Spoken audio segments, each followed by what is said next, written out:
You've heard of a purple cow, haven't you? Have you?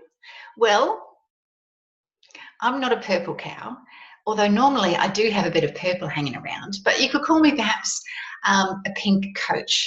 But is that a good or a bad thing? What sort of thoughts do you have when you see somebody with pink hair? Do you take them seriously? Do you think, well, that's really good because they stand out, so therefore they're not worried about conforming? Do you think that they're doing it just for marketing? Do you think they want to do it for themselves? Perhaps you think that you couldn't take them seriously.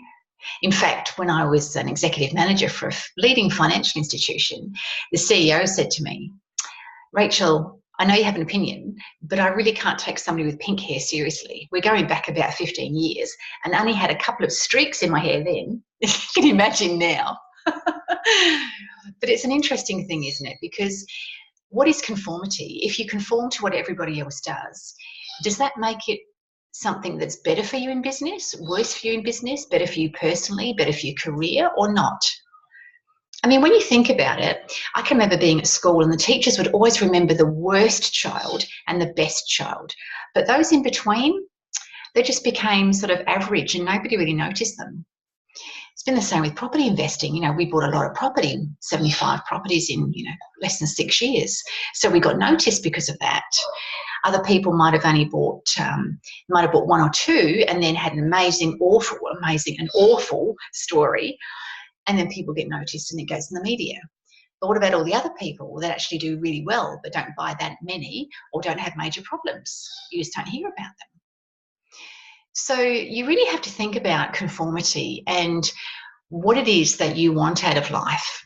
And if you sit down and you self-analyse and go through what it is that makes you up as a person and what it is that you want out of life, what sort of fulfilment is going to be the thing that is in your goals and what you want to do, especially in the coming year.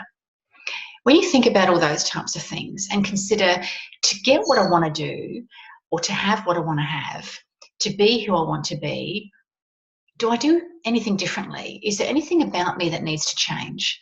And normally, if you haven't had results in the last few years, then normally nothing's going to change unless you change.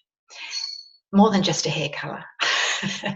You need to change from within, not from without. But conformity is a big issue, and lots of people will just go along with the crowd. They'll do what everybody's been doing, thinking that's the way to go. That's what's expected. That's what they should do. That's what their mother, their father, their friends all expect. The big question is, what do you expect? You have a new year ahead.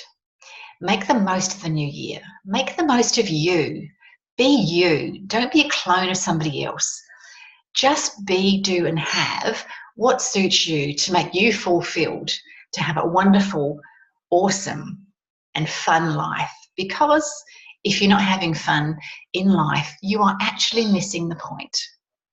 All the best for a fantastic 2018. If you want to contact me, rachelbarnes.com.au. Have fun. Bye.